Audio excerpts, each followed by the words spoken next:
Okay. Okay, great. So innovation goes public. Doesn't make much sense, does it? Innovation is not a company. How many of you were here, what was it, earlier this week for Richard Stallman's, or last week for Richard Stallman's talk? So few of you were.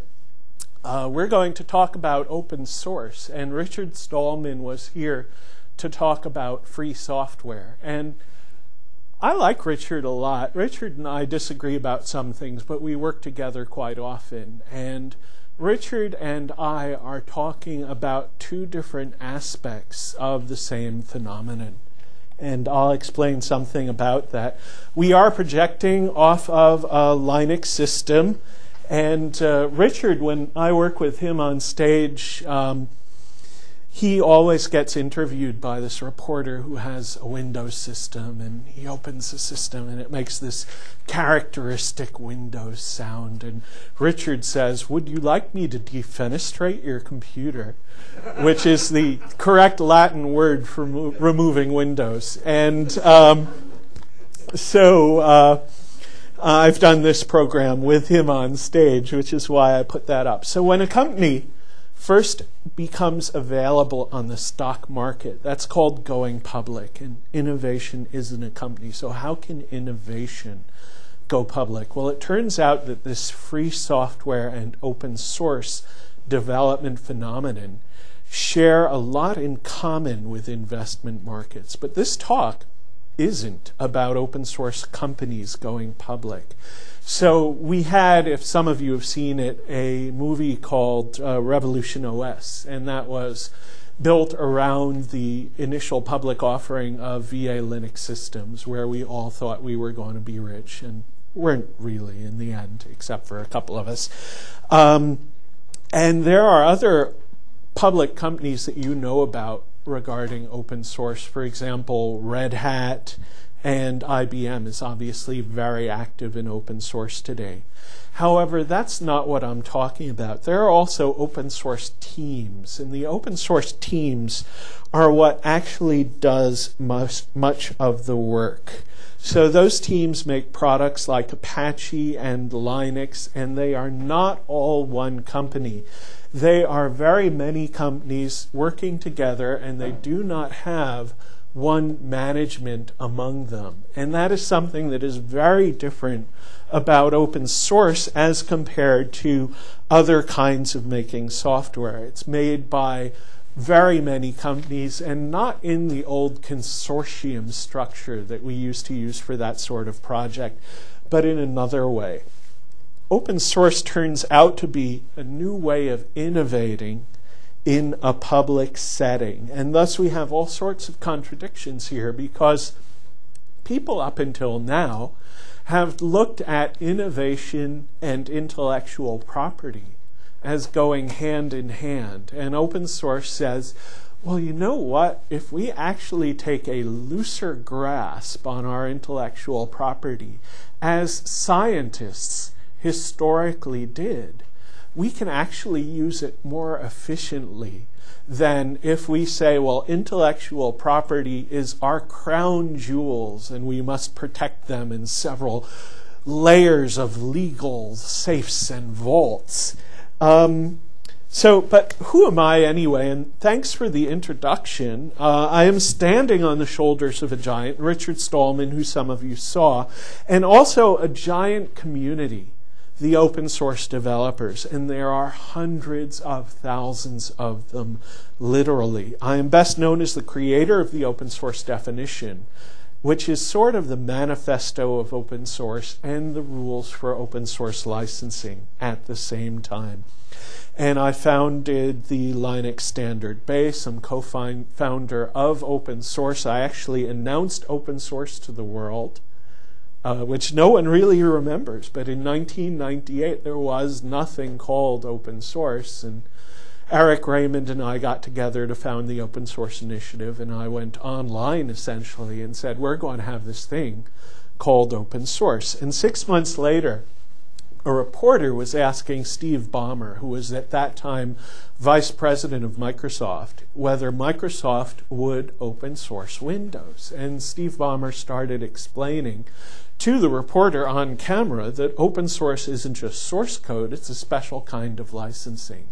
So there I was, a programmer in a cubicle at Pixar, and Steve Ballmer, the vice president of Microsoft, was explaining to the press a manifesto that I had written and published online in accurate technical detail, although Steve did not quite agree with my thrust. And so open source turned out to be this thing that the world was waiting for and that the world accepted incredibly enthusiastically. And we're just now catching up with the reasons why. So when we started this open source thing, it was meant to be a way of leading business people to an idea of Stallman's ideas, to an appreciation of Stallman's ideas. And if you've heard Stallman is pretty far to the left in this. He really does not even like copyright. And that's pretty radical as far as intellectual property is concerned. However, he has a lot of good ideas. He really sat down in the 80s and figured out how the world would develop and created this free software movement because he did not like the way it was going. He saw things that would happen like digital rights management and the locking down of information that we are now seeing. And he decided to fight that. So when I say open source, I really mean the same thing that Stallman means when he says free software. However, Stallman would like you to come at this from an a priori appreciation of freedom. That today, as a person who uses software in almost everything that you do, your software can actually become a kind of prison. It can become like a car with the hood locked down, so that only the service people can access it. And consider that today, the most important thing really that you do for your society might be casting a vote. And you cast a vote based on the information that you read, that you hear on the radio, that you watch on television. All of those things are increasingly mediated by computers and computer networks. And what happens to us if one party controls the flow of all of that information, or even one party comes to own the tools with which we receive that information? I submit that if that happens, democracy is in trouble. Okay, so it's very important for us to have independent means of information flowing from the various producers of it, and those producers obviously are some of you, to the public. And there are two things that we use to handle this. One is open standards. And open standards is just a specification of how two computer programs will talk to each other. In this case, obviously, there are standards for other things, railroad tracks, etc. And then we have open source, which is a step beyond open standards, where we take the actual implementation of the software and we share that intellectual property with everyone in the world. It is not public domain, it is copyrighted, but it has terms that keep it open for everyone to work with. So open source creates very powerful and innovative products that are the best in their markets. For example, Linux. Linux runs on more kinds of CPU than anything else except for another open source operating system called BSD. There is no commercial product that does anything like this. Linux runs on watches and supercomputers. Before we started working on it, no one knew that you could do this. And I worked at one point, I spent 15 minutes getting Linux on the space shuttle. And it's a very interesting story. I got an email from someone who I did not know at all. And I was at Pixar, and I really should have been working that day on Pixar stuff, but I got this email and it was interesting. And he said, can you make your Linux system work with a serial console? And that was not something we offered at the time. And I said, okay, this is interesting. So I'm going to halt my system and make it work and document what I did and bring it back up and send the information to this guy. So I did all of that. And he writes back like 2 hours later, that worked great. This is going on the next space shuttle flight. Okay, so there I am at Pixar. And I walk all around Pixar on my toes like this because I'm so excited, looking for the two guys at Pixar in 1999 who had even heard of Linux and open source. So I could tell them about this. And they were telecommuting that day. So there I am. And this goes on, and Pixar is making Toy Story. It's coming out, and their IPO is going to happen. And people are saying to me, well, this is great, and you're going to be rich, and you're making a movie, and you have an IPO. And I'm saying, well, yeah, that's kind of fun, but, you know, my hobby project is orbiting in space right now. And so at that point, I decided to leave the film industry and work on open source full time because it had become more interesting. And this has been really fun because everything that I have ever written in the open source space is still used by many people. And some of those programs have global communities and live in every internet access point and things like that. And everything that I wrote at Pixar, except for the very last program that I worked on, has already been end-of-lifed. So you get to understand this difference between proprietary software and open source, where if there is one person in the world who is still interested in your program and it's open source, that person can keep the software alive. So who is the open source and free software community? It is the people who do it rather than the companies. So for example, on the Linux team, we have IBM, we have Hewlett-Packard, we have Novell and Red Hat, but we also have 19% of the contributions to the most recent system coming from unknown, where unknown is people that we cannot pin to any particular company. And they are, in general, not doing this as a hobby. They are using Linux in some way. And they are contributing to Linux because they want Linux to work the way that they want for their job. And once they've made a change to Linux, they don't want to have to make that change again. So what do you do if you've made a change and you don't want to make it again? You give it to the team that supports the entire project, which is the kernel developer team under Linus Torvalds. And that team then, if they accept your software, and they are very, very picky, will maintain your feature for the rest of time. They may ask for your involvement. What if you didn't contribute your change back to the Linux guys? Well, what would happen is they would come out with a different version of Linux in a month. And you would have to take your change and you would have to port it to the new system. And you would have to do that again and again. So there is actually a practical incentive for companies that use open source to contribute their changes to the open source back to the community. There is also, in some cases, a legal framework. All open source licenses make this contribution possible.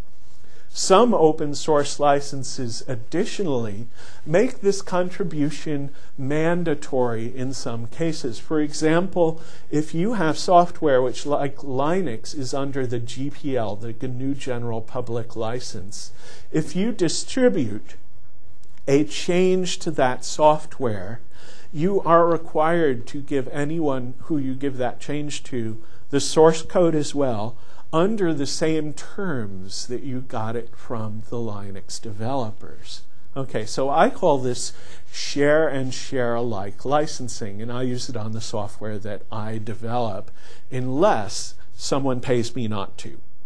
And I also have the option to sell some people a commercial license and give the rest of the world a free license. And if I give them a free license and they make changes, they have the option to make their changes free and give them to the whole world. Or they have the option to pay me for a commercial license, which gives them the right to keep those changes proprietary.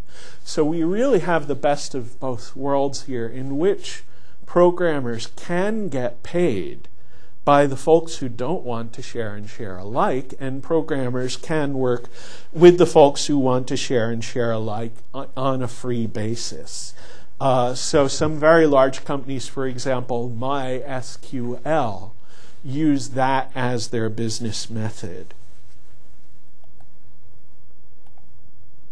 So what's special about open source? Well, it appears, until you look more closely, to go against capitalistic economic theory. It's self-sustaining, however, and it's a problem explaining this. Open source has been around for 25 years, and it's still going, and companies are involved with it, etc., and it's still going. Its main developers are not its vendors. We have those 19% unknown on the latest release of the Linux kernel. Where are the sales? Where are the profits? How does this work? How are people getting paid to do it? Is it some sort of global communist movement? Okay. No.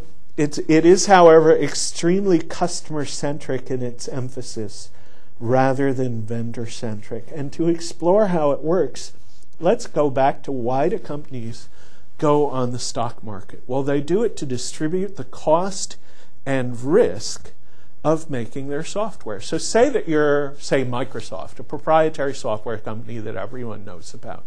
At some point, Microsoft made an initial public offer, which they used to capitalize further software development. So they gave stock to the community with the motivation in the community that the community would share the cost and risk of Microsoft company from then on. And the reward would be that the people who purchased those stock shares would potentially make lots of money, the risk being that Microsoft's products would not sell and they'd lose it. Well, Microsoft was very successful, but 1 in 5 businesses is successful. So say you have the greatest idea in the world, and you go out and you make a company to do it. 1 in 5 of those will survive, and lots of your ideas will die on the vine and no one will be able to get them. That is the reality of the software business. We actually have a fix for that in open source. So, next slide here. So in open source, the developers are the customers. And we distribute the cost and the risk just the way that making an initial public offering for your company would, if you were in the proprietary software world would. But we distribute that cost and risk among many developers by having each share in the development, and no one puts in too much. And the payback is working software that is high quality and uniquely suited to its users' needs because some of them wrote it. So let's look at some of our customer developers. Well, everyone knows about this list: Amazon.com, Google, Merrill Lynch, and Pixar. But how can those companies engage in giving away software and still make a profit? So Amazon is the example that I usually use because most people have gone on Amazon.com at one time or another and have ordered a book. So if you order a book on Amazon, say one of the books in the Bruce Perens book series, it will tell you people who ordered this book also ordered. And Amazon used to have a problem. They didn't have enough data in their data mining, or maybe it was a joke. So for a while, it would say people who ordered this book also ordered clean underwear. And now they've had more customers, and they understand that their customers have been ordering many,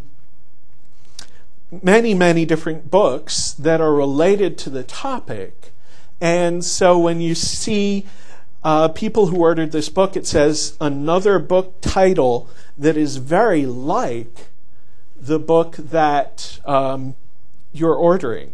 And about 50% of the time, people click on that second book and they buy this. So this is a big money maker for Amazon. And until I saw that little data mining goof between my book and another product, I didn't even know that Amazon sold clothing. So Google obviously has very much internal software. You are not going to get the source code for how PageRank works. This is at least part of the Google search algorithm. You are not going to get the source code for the recommendation for Amazon.com. However, at the same time, Google, Amazon, Merrill Lynch, Pixar also use very much software that we would consider infrastructure. So what is infrastructure? Word processors, operating systems, web servers. So Amazon.com could share with its competitors, say Barnes & Noble and Maricel, everything that it knows about how to work a web server. And it would not hurt Amazon.com's business. And Amazon.com does participate in the open source communities for PHP and Apache and a number of other programs. And in those communities, they have their very worst competitors also participating because the needs of those competitors are the most like Amazon's. Okay, obviously they do not share with Barnes & Noble development of the recommendation system. So we get thus to two different kinds of software that companies are using. And so far we have these vague names for it, enabling technology, infrastructure, etc. And then let's think about the companies a little. So selling open source is in general not a good way to make a profit because someone else is giving it away. But most companies don't sell software to make a profit. So Amazon sells books, Google is a services company, Merrill Lynch is in the financial business, etc. All of those companies still need software to do many different jobs in their company. For example, to serve websites. Software is not a profit-making item for those companies. It's part of the cost of operation. So in general, we call software a cost center in those companies, a functional department perhaps, and their profit center is elsewhere. And obviously they need to have the cost center to do business. So this is why some time ago we had someone say IT doesn't matter. What that really means is that IT is not your product. Your product is something else, and IT is just a tool that you use to do it. And IT is, in general, not visible to the customer in a way that makes your company look different from other companies. The Amazon recommendation system and the Google search engine being exceptions to that. And we'll look at why they are exceptions. So there are two kinds of software in a company. I call one of them differentiating software and the other, of course, non-differentiating. Differentiating software makes your company look better than its competitor. So the Amazon recommendation system and Google search rank, PageRank would be two examples of differentiating software. Non-differentiating software is anything that you can give to your competitor and that would not make a difference in how customers perceive either company. So let's go into word processors. Everybody has a word processor on their desks these days.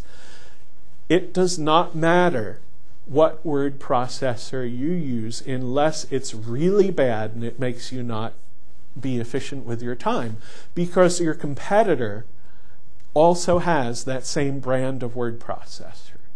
Okay, they can get it. It's sold on a store shelf. It must not be differentiating software. Okay? So there are really only two ways that you can make software that differentiates your business.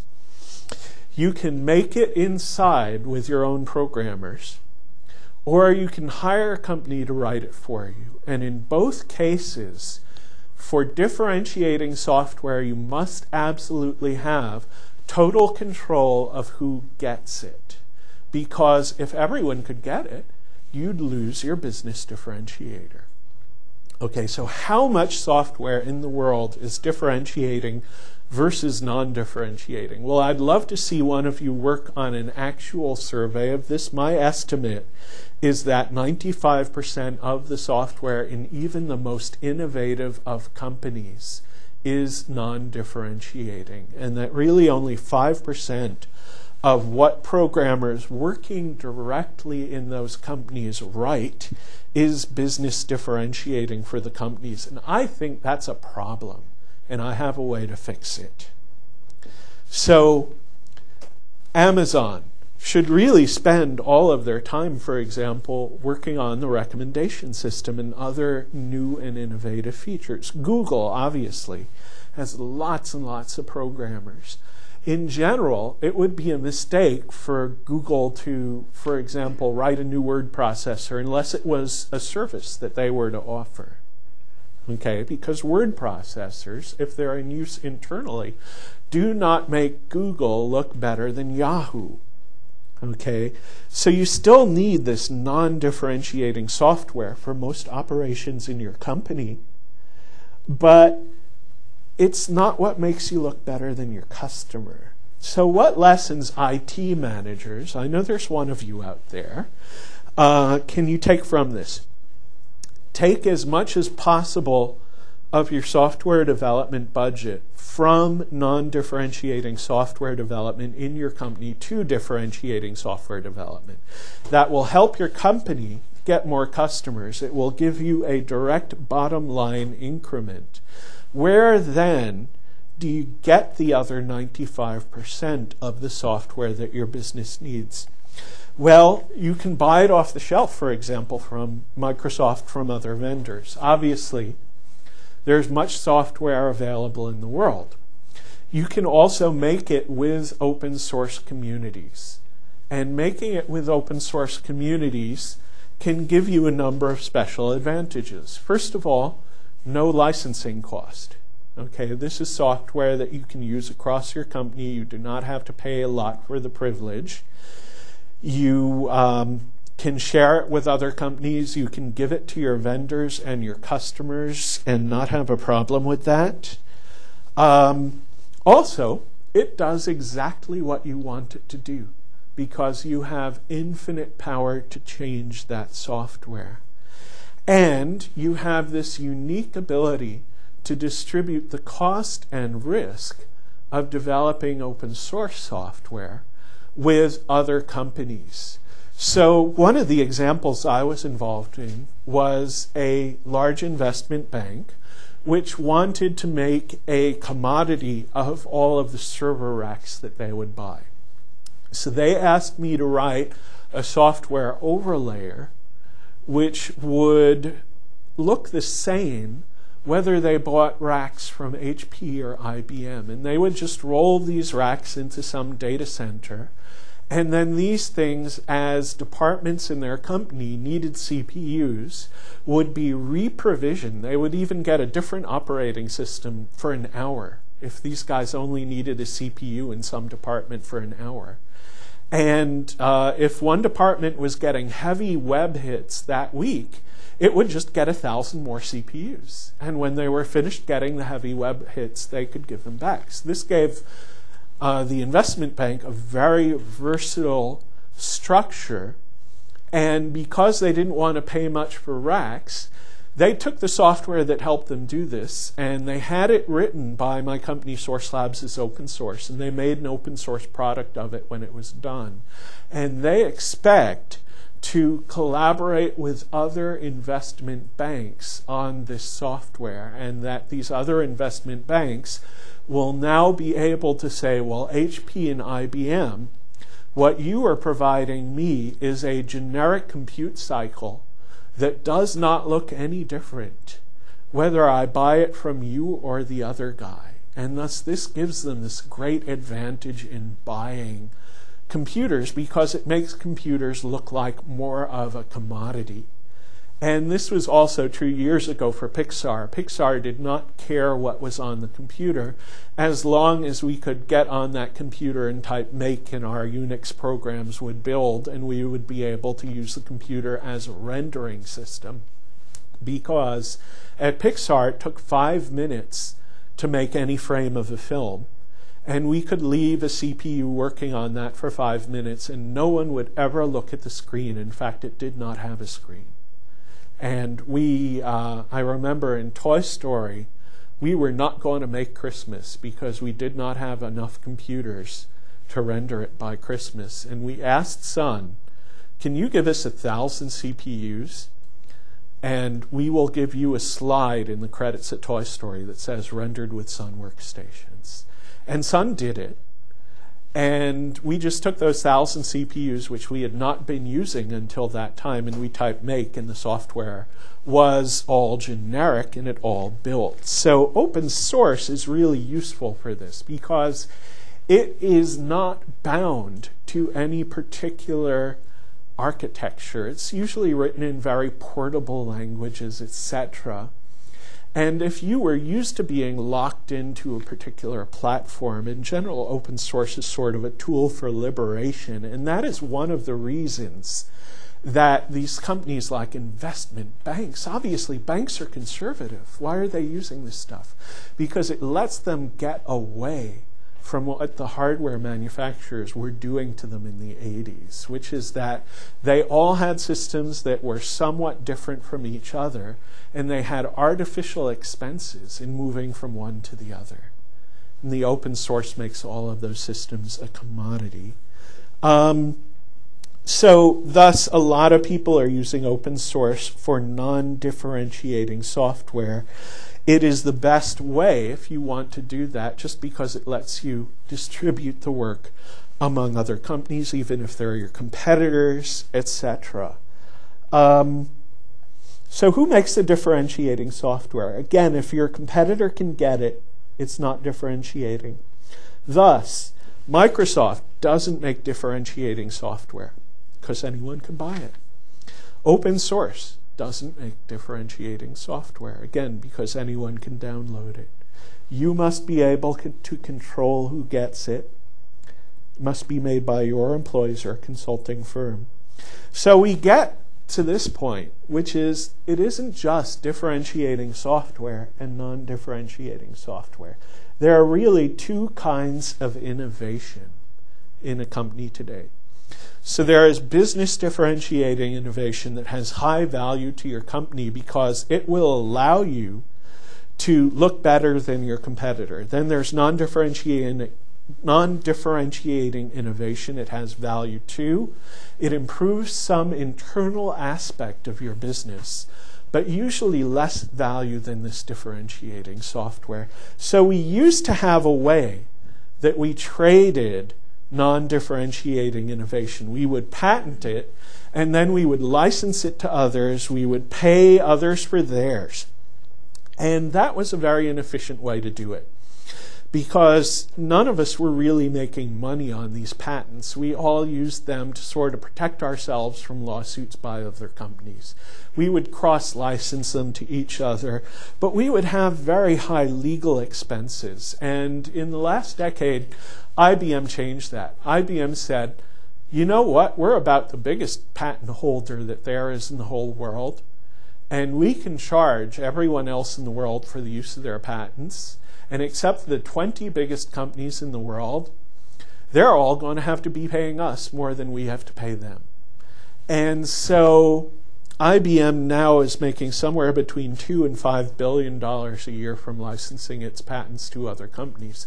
Unfortunately, this is a pyramid scheme because the very biggest companies on the top of the pyramid are making more money from this than anybody on the rest of the pyramid, who are all paying up to the very largest patent holders in the world.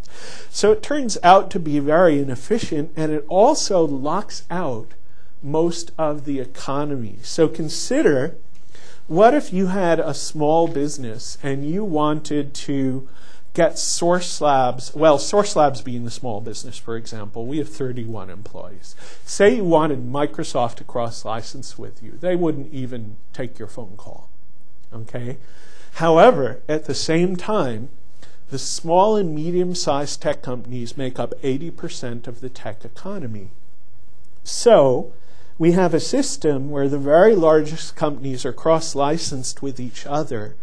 The smaller companies in general have to pay for the privilege, cannot play the cross-licensing game, even though they make up most of the tech economy. So this is very biased toward the largest companies. So consider what would happen if, for example, there was a web standard with a patent that everyone had to license. And say Microsoft and the large telephone companies and IBM and Hewlett-Packard were all cross-licensed on this patent. So they could execute that patent in their software with impunity. However, any other business that wanted to make software that infringed upon that patent would have to pay a license, and there's no upper limit. You know, and say there was a 1% of your product cost limit on all of these patents. You know, that sounds reasonable until you consider that there are 30 web standards below your web browser. If you count the number of standards from the web browser all the way to the Ethernet cable, where there's even a standard on the thickness of the gold plating on that Ethernet cable. Say each of these standards just had one royalty-bearing patent requiring a 1% royalty payment. That would take the profit out of any product for any company that had to pay those royalties. However, the very largest companies in the world might be able to successfully cross-license.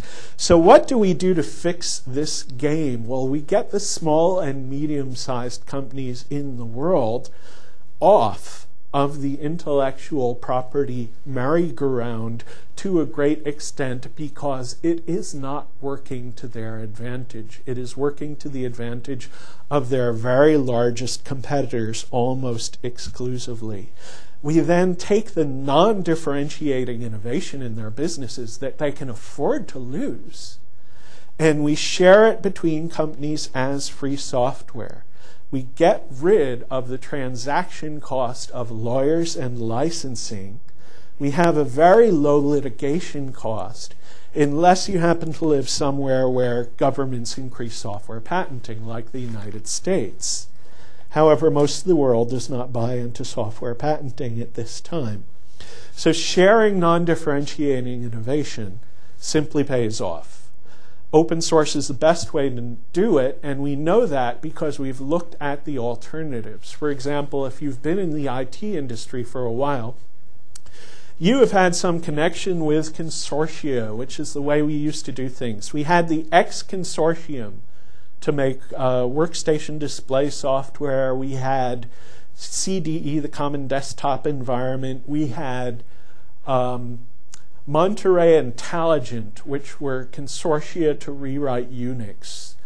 Each of these cost their members billions of dollars with a B. Okay? And except for the X Consortium, none of them produced any enduring value. Okay, so why did these consortium fail and be replaced with things like Linux, which replaces Taligent and Monterey, GNOME replaces CDE, the open source community takes over the X Consortium. The X Consortium doesn't exist any longer. So why did this happen?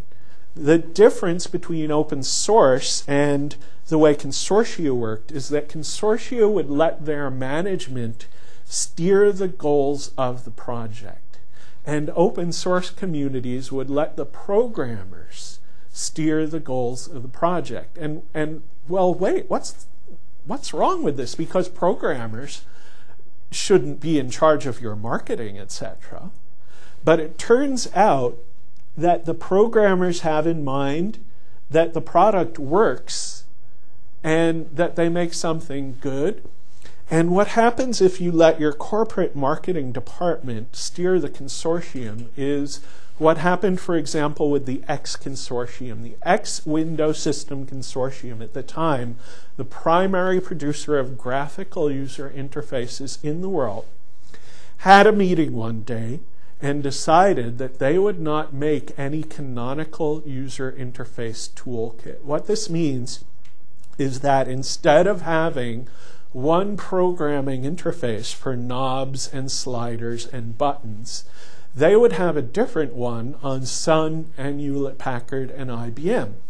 And the reason that they gave for this is that they wanted to be able to differentiate their workstations from the other brands. So they're all being members of the consortium. They prohibited the programmers in this consortium from unifying their interfaces. Microsoft was also a member of the consortium and went home from that meeting very, very happy, because Microsoft was going to give everybody the same sliders and buttons and knobs, whatever hardware they bought, while the workstation manufacturers would all build false differentiation, false, into their products. Why is it false? Because it didn't represent any real value to the customer. It just put a little handcuff on the customer that made it expensive to move from one product to the other, because they now had a programming expense to do so. Okay, so when you put the programmers in charge instead of your corporate front office, it actually works better than a consortium, because they take your special interest out of the mix. Hey, we all learned how to share in preschool. It's time that companies did so as well. So how do these teams form? It used to be that when something odd happened on the news, we would hear, "Police believe this is the act of an isolated nut." In the age of the internet, there are no more isolated nuts. Whatever kind of nut you are, you can find 50 nuts on the internet exactly like you. What do you do when you find 50 nuts? What do you have when you find 50 nuts just like you? More employees than there would be in a startup company. And even using their leisure time, those folks are able to do productive work. So we have the Wikipedia, for example, which is open source for geezers. The Wikipedia is developed to a great extent by retired old folks who would love to pass on their expertise to the world, and no one's been listening to them since they've been retired. And now they have the Wikipedia, where the whole world will listen to them. And so, I mean, I was on a flight, and there are these two old folks in front of me, and they're talking about writing articles on, and I quote, the Wikipedia. And so it just was a perfect fit for all these folks with tremendous authority going to waste, which they could combine. Now, say that you were doing a business plan and you said, I'm going to get some amateurs together and write an encyclopedia. Well, duh, that's stupid. It'll never happen, right? It did. And we have to understand what made the world different, that made them happen. So I know I only have a few minutes here. How long can we run over? Oh, not very much. Yeah. What? There's another class in here in a few minutes. Oh, okay. So what is the marketing paradigm of open source? It is a massively parallel drunkard's walk filtered by a Darwinistic process. Say what? Okay, a massively parallel drunkard's walk. We all do what we want, filtered by a Darwinistic process, which is we put it out on the net, and people either look at it and say, that's cool, I'm going to help, or they say, that's not cool, I'm not going to help. So some projects get these tremendous communities that help with them, and some projects wither on the vine, and if they do, they've only wasted one person's time. So what we actually have here is a more functional equivalent to the function of strategic marketing departments, because a strategic marketer looks at what the future will be, prognosticates with his crystal ball, and then plans the strategy of your company. Okay, if these guys really had a working crystal ball, they would not be strategic marketers. They would be at home trading stocks. So what we do is we take 10 or 100,000 people. We have each one execute every idea that they have in parallel. And then we apply a very efficient economic filter to the result. And what it turns out is that we can make calls better than the strategic marketing departments of large firms. And that is why Linux is a leading operating system and Apache is the leading web server in the world. And there are things like Firefox, etc., which all came out of one person's idea. So I'm going to do 2 more here if I can do them without the class going in and then stop. So does open source hurt jobs? Only 30% of programmers, according to the Bureau of Labor Statistics, actually work for companies that sell software. And they are not working on software that is for sale all of that time. They are working for internal software most of the time. So what we come out of that with is that most programmers work for companies that use software rather than sell it. And if we were to replace, which we're not really going to, proprietary software with open source, we would just give you a way to make software more efficiently. And most programmers' jobs would not change, and some programmers would go from one place to another because the demand for software is not finite. I can tell you that for sure because my computer isn't picking up my room while I'm here. Okay, there's lots of software that we would have if we could. Okay, and should it be allowed to displace proprietary software? Well, consider that in the early part of the last century, there was a tremendous business of harvesting ice from lakes and shipping that ice through all of the ice boxes in the world. And then mechanical refrigeration happened, and that gave us ways to have more and different kinds of foodstuffs, etc. So what happened was that a lot of the people in the ice business had to find other jobs, but the economy was greatly improved. And that is the kind of change that we are seeing now. So I'm going to let the next class come in, and we will have a short reception and go on? Oh, more questions. Okay. So after the questions, we'll have a short reception. You can ask me anything that you don't want to ask me now. Do we have any questions from the Merced campus? Did they come in? No, they don't have any questions. Oh, okay. I don't think they saw us, that's why. Go on. What is the effect of the EU courts ruling against Microsoft? So CNBC called me up last night and asked me that and said, can we interview you for an hour and a half on this topic? And I said, oh, God, no. I don't know as much about it as Computer and Communications Industry Alliance, which is the point organization on this.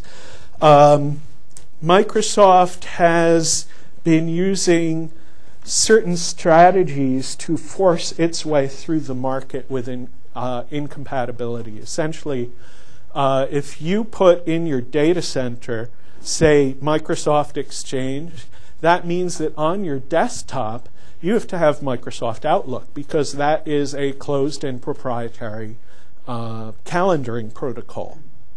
And thus, they would be very happy to give you a free copy of Microsoft Exchange for your data center because they knew if you had 70,000 people in your organization that you would have to buy 70,000 copies of Outlook to work with it, and then you would have to put Microsoft Windows on all those systems because that's the only thing it works with. So a while ago, the United States government got upset about this. And unfortunately, we had a regime change here, and that sort of took the wind out of the sails of the antitrust in the United States. After Clinton was out, there was no interest in pursuing that any farther. Europe has not had that kind of regime change, and they are attempting to force Microsoft to open up more. Microsoft is responding by attempting to open up halfway and making it look like they are all the way open. For example, they will license their protocols and formats that they use to intercommunicate to your company, but those licenses are carefully calculated to rule out open source implementations.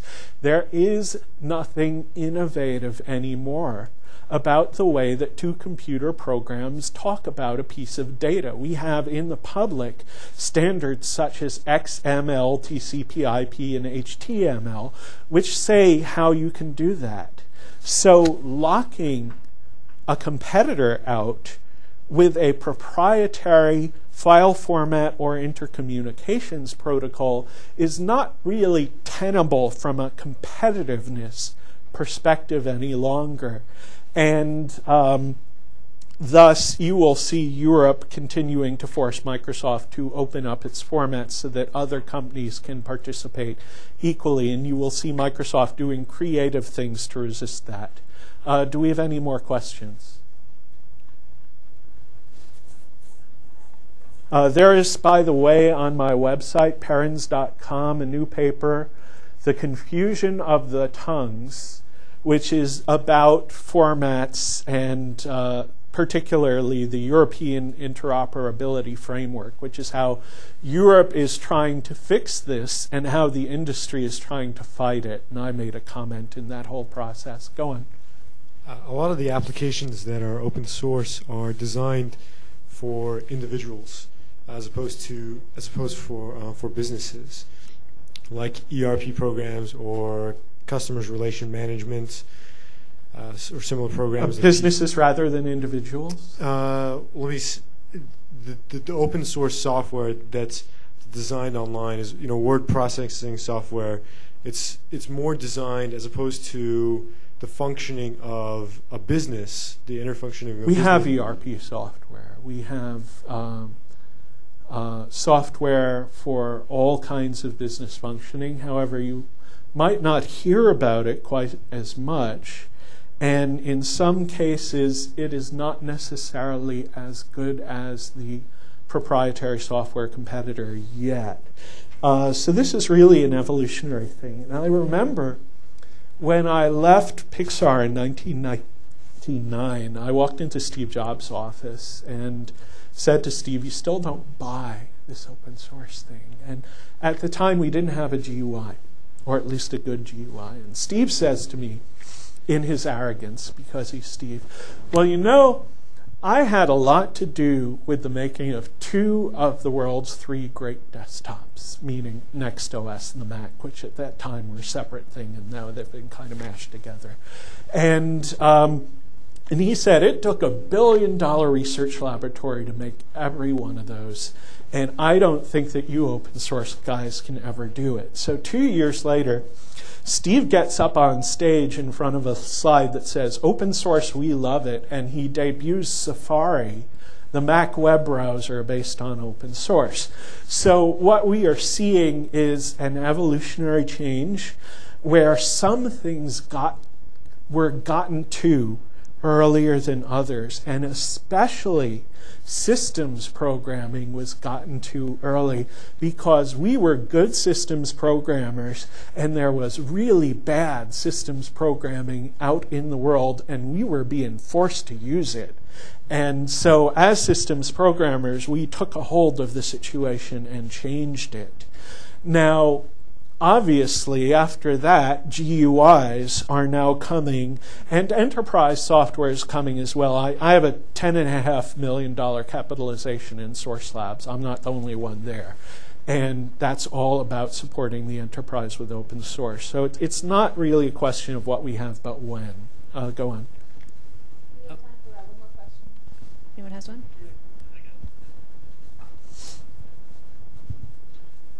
Good evening. Hi. My question is has to do with the status of software programmers. It's a little bit uncertain as a software programmer how exactly you connect with another company or how you'll be valued in terms of your skill. And so yeah, I can help with that. And so as part of the chaos in joining in joining any kind of endeavor is, well, where do you fit with another software programmer, or where do you fit in general?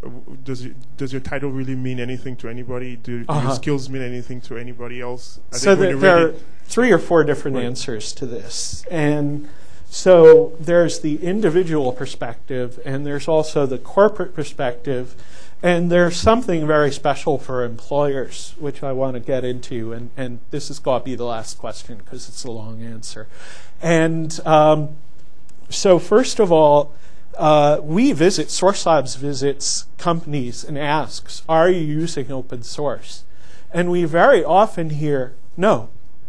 And sometimes, because we have a relationship with the company for some other reason, like an investor in common, we can say, well, can you look very carefully? And so we had a company recently where we just had a relationship because a salesperson had sold to that business before. And she said, can you look carefully? And the company did.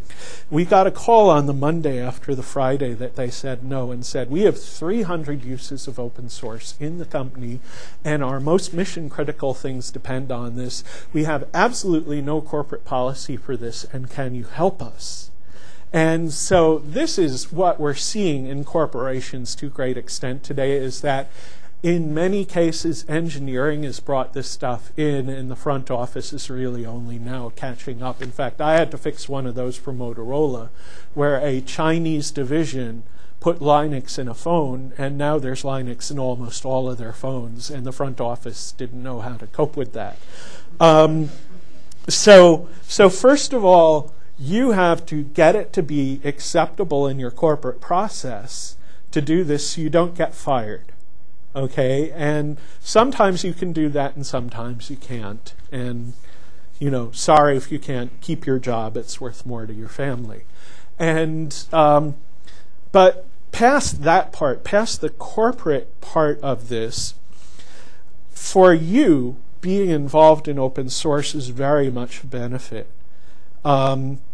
Because say that you select for your company, like here at Berkeley, they use a program called Drupal for running their websites.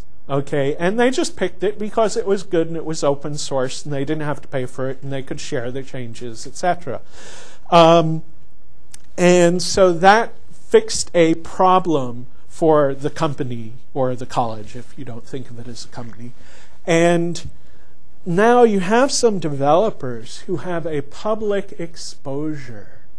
And that is really very interesting, because here's somebody in a company who is contributing fixes to a product that is used by 100,000 businesses. And he interacts on a public mailing list, and he checks source code that he writes as he writes it into a source code repository. Okay, so say that you are a company and you're out to hire a programmer. Well, you can call up, say this guy worked for IBM before. In fact, he's still working for IBM. You can call up IBM and say, can I see this guy's source code? And can I also see his interactions inside of the company on the private mailing lists? And of course, they'll say no. But so what did we do to hire people? We got recommendations. So you talked to his friend. What good was that? And that was the way it worked out, because most companies these days have an official corporate policy not to make recommendations because there is a liability load associated with making a bad one. And then there are these companies that are halfway, so they never make a bad recommendation. They just don't talk if they don't have anything good to say. Okay, so now you are out to hire.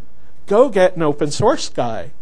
Okay, he's going to do work for you internally. He's not going to insist that everything be open source. But you can see the quality of the software that he wrote because it's out there. You just type his name into Google and it comes up. And you can see his interaction with other programmers and see if he was a flamer on the mailing lists or not. Uh-oh, I'm not sure I'd pass that test. And so So what you get is that as an individual programmer interested in marketing yourself, and involvement in open source is one of the very few ways that you can show your merit to potential hiring companies. And I can see that the "you've got to get out of here" lady is here. So thank you everyone very much.